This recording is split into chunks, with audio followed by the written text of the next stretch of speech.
Dans cette vidéo, nous n'allons pas parler de Tchernobyl. Enfin, pas vraiment. Nous n'allons pas parler des faits. Nous n'allons pas parler de l'histoire ou de raconter la catastrophe. J'ai décidé d'en parler autrement, par des choses que cet événement nous a laissées en héritage et qui a changé depuis 40 ans. Nos peurs. Depuis la catastrophe, le danger est devenu invisible, insidieux. On ne le comprend pas, mais on sait qu'il est là. Alors pour vous présenter ça, je vais le faire en vous présentant des œuvres qui ont été faites après la catastrophe et qui transpirent ce malaise. Et ça, je vais le faire dans un tout nouveau format. On va commencer par les œuvres les plus proches de la réalité ou qui parlent directement de Tchernobyl.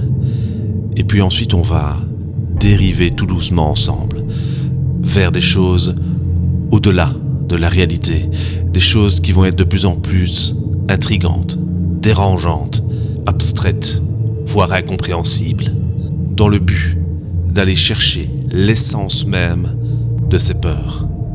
Alors, installez-vous, allez prendre quelque chose à boire par exemple, parce qu'ici, on va prendre le temps de sombrer ensemble. Et nous commençons directement avec les choses proches du réel.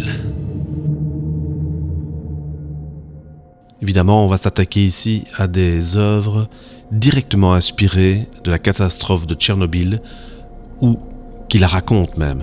Et c'est avec une de ces œuvres que l'on va commencer, c'est la série Tchernobyl. Une série absolument magnifique, pour moi, un véritable chef-d'œuvre. Elle a été réalisée en 2019 et on va suivre ici la catastrophe, pas à pas, presque minute par minute de ce qui s'est passé.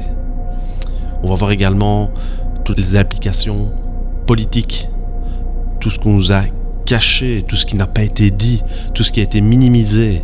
Et c'est justement avec ces non-dits qu'une peur a commencé à naître, une de ces nouvelles peurs, la peur de l'invisible, la peur de maladies, pour des choses que l'on ne connaît pas. L'esthétique de la série est absolument magnifique. On a réellement l'impression de se retrouver dans les années 80 de l'Union soviétique. Dans cette série, on va nous montrer Pripyat, cette fameuse zone qui est devenue maintenant une zone morte, une zone interdite. Et d'ailleurs, on va en parler un peu plus tard de ces fameuses zones, car là aussi, c'est une nouvelle sorte de peur qui nous a été montrée. Une peur de ces zones qui étaient autrefois habitées et qui maintenant sont habitées simplement par l'absence. Et ce qui est troublant, c'est que cette sensation existait déjà avant. Alors je sais, je vous disais que j'allais vous parler d'œuvres qui sont apparues uniquement après la catastrophe de Tchernobyl. Mais ici, je vais vous parler d'une œuvre qui a été réalisée avant, en 1979, le film Stalker. Alors pourquoi est-ce que j'ai tout de même envie de vous en parler ? Bien parce que, comme je vous disais, cette sensation étrange, cette peur existait déjà avant. Effectivement, dans ce film, on va parler d'une zone à danger. On ne sait pas très bien quel est ce danger, mais on sait que c'est une zone vide où il y a quelque chose dedans, de dangereux. Personne ne voit ce que c'est, mais tout le monde en a peur. Et donc si on fait le parallèle avec Tchernobyl, eh bien, c'est bien ça qu'il y a, cette zone morte. Sauf que ici, eh bien, le film a été fait avant et Tchernobyl lui a donné vie. Et donc dans ce film, Stalker, eh bien, les personnages vont répondre à des règles qui appartiennent à cette zone, des règles floues, parfois complètement absurdes, mais ils vont les suivre. Ils vont évoluer avec ce danger invisible, mais pourtant, pour eux en tout cas, bien présent. Nous sommes donc bien dans une zone d'apparence réelle, mais on commence déjà tout doucement à quitter cette réalité pour arriver vers des choses un petit peu plus floues, un petit peu plus sombres et de plus en plus incompréhensibles. Nous sommes dans des endroits qui ressemblent au réel, mais où quelque chose ne fonctionne plus. Cette idée, elle a été poussée encore un peu plus loin par le jeu Stalker. Mais contrairement à ce qu'on pourrait croire, le jeu n'est pas inspiré du film Stalker, mais bel et bien inspiré directement de la zone interdite de Tchernobyl. Ici, on va évoluer à la première personne dans un univers complètement inconnu, dans cette fameuse zone. Un univers inconnu, mais où le danger est omniprésent. On va évoluer sans savoir vraiment dans quoi on évolue ni ce que l'on combat. Le danger est donc bien invisible. Et les joueurs vont d'ailleurs devoir lancer des objets pour tenter de trouver des anomalies. Ici, on ne se contente plus de regarder cette zone. On y est. Et le danger peut être partout. Et c'est à partir de ce moment-là que l'on commence à s'éloigner. Le réel est toujours là, mais il ne fonctionne plus comme avant. Alors suivez-moi dans le réel déformé. Ici, on est toujours dans le réel, mais plus le réel qu'on le connaît. Ici, les choses se transforment. Les règles ne sont plus les mêmes. On n'est plus simplement dans un lieu réel dangereux. On est dans un lieu, dans un réel qui se transforme. Et ça, c'est bien représenté dans un jeu, Metro 2033, qui, comme son nom l'indique, se passe dans le futur, en 2033, où suite à une catastrophe nucléaire, eh bien les gens doivent vivre reclus. Ici dans le jeu, l'action va principalement se passer dans le métro de Moscou, où là, il va y avoir des choses bizarres, il va y avoir des mutations. L'endroit ne va plus répondre à des lois physiques comme on le connaît. L'architecture même semble se transformer et suivre ses propres règles. On n'a plus peur seulement du danger invisible. On a peur de ce qui nous entoure, de ce qui nous paraissait si familier. Maintenant, tout ça est remis en question. Pour l'instant, on reconnaît toujours le monde, mais il a changé. Et si on veut aller encore un peu plus loin dans ce concept de réel qui existe, mais qui se transforme, on peut parler du film Annihilation. Ici, le réel ne disparaît pas, il se transforme. Les choses sont encore là, les lieux, les formes, la nature. Mais quelque chose a changé. Ce n'est pas détruit, ce n'est pas vide, c'est différent. Comme si les règles du monde ne s'appliquaient plus vraiment, comme si tout continuait d'exister, mais autrement. Les formes se mélangent, les repères disparaissent. Ce qu'on connaît devient difficile à reconnaître. Et c'est ça qui dérange. Pas parce que c'est dangereux, mais parce que on ne comprend plus. Et parfois, ce n'est même pas le monde extérieur qui change, mais c'est l'endroit lui-même qui ne fonctionne plus correctement. Prenons le cas du jeu Control, par exemple, où les murs ne restent pas en place, les espaces se déplacent. Ce qui était stable ne l'est plus. Comme si la réalité avait des failles, des endroits qui existent, mais qui ne respectent plus aucune règle. Les couloirs ne mènent plus où ils devraient, les pièces ne restent pas les mêmes, tout est là, mais rien n'est fiable. Et à partir de là, on ne peut plus vraiment faire confiance à ce que l'on voit. À partir de maintenant, accrochez-vous, parce que jusqu'à présent, vous aviez encore le réel comme point de repère. Maintenant, nous allons quitter le réel. Nous allons laisser tomber nos repères. Et nous allons nous enfoncer encore un peu plus. Bienvenue dans la perte du réel. Ici, plus de réel, plus de logique. On est dans... Eh bien, on ne sait pas très bien dans quoi on est. Mais bienvenue dans les backrooms. Les backrooms, je ne vais pas trop vous les expliquer ici, car, bien, petite annonce, ça fera l'objet d'une vidéo complète, et ce très bientôt. Mais bon, quand même pour vous expliquer un peu ce qu'est le backroom, si vous ne connaissez pas.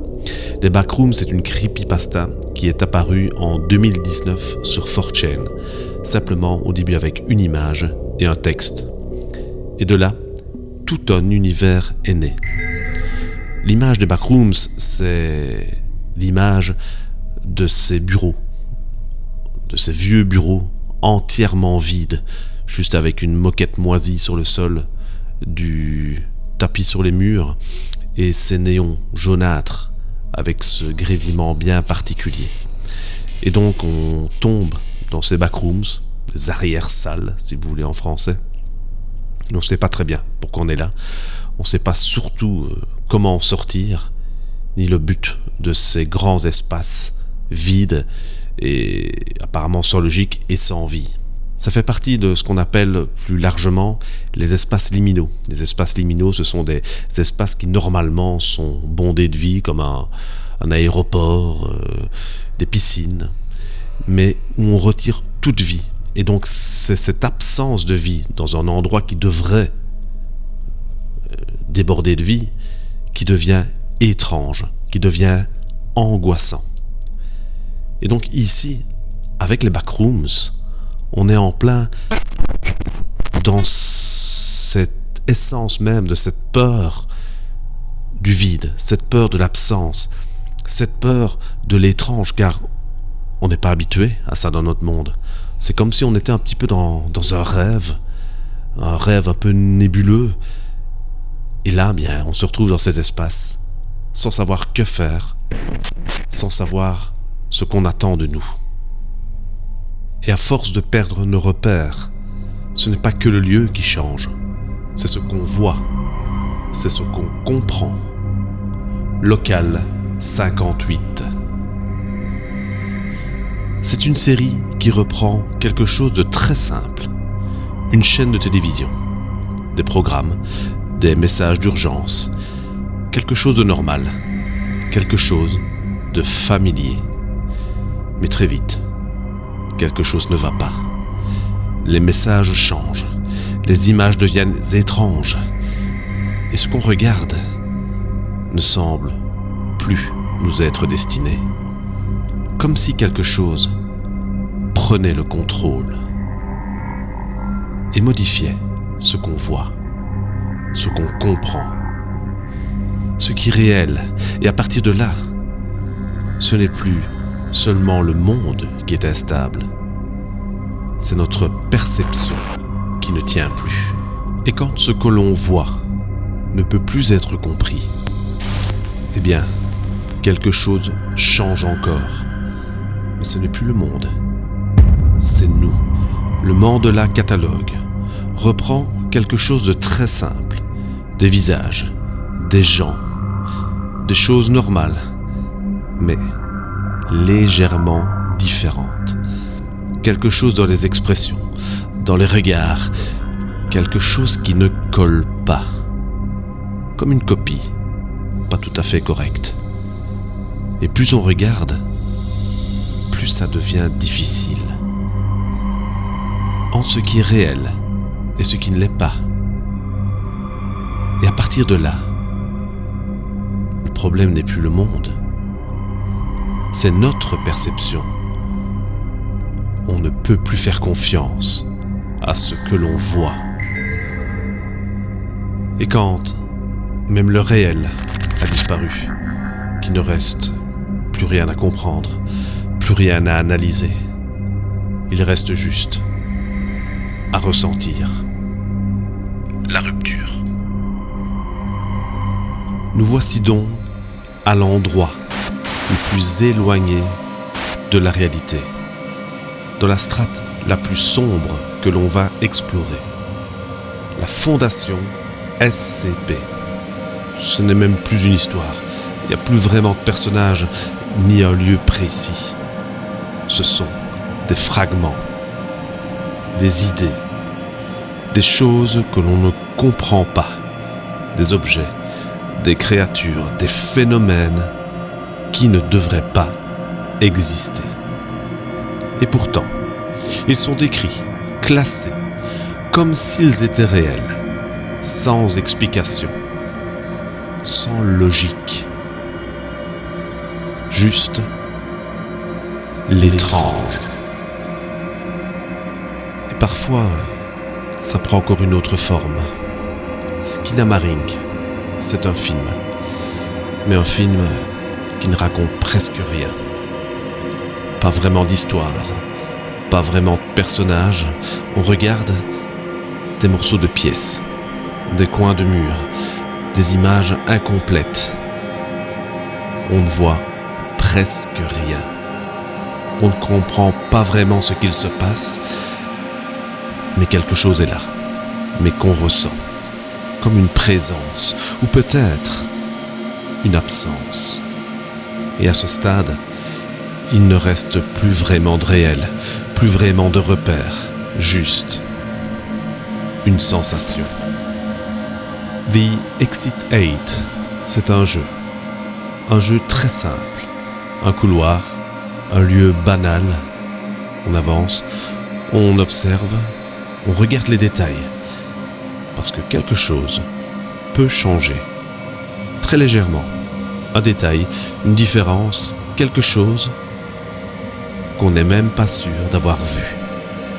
Et à ce moment-là, on commence à douter de ce qu'on voit, de ce qu'on comprend. Et à force, on finit par douter de tout. Nous sommes partis du réel, puis il s'est transformé, et puis on l'a complètement perdu, pour aller chercher l'essence même de ces peurs qui ont pris racine dans un événement qui s'est passé il y a 40 ans d'ici, la catastrophe de Tchernobyl. Alors, même si ces œuvres ne parlent pas du tout de Tchernobyl, elles n'auraient sans doute jamais existé sans cette catastrophe.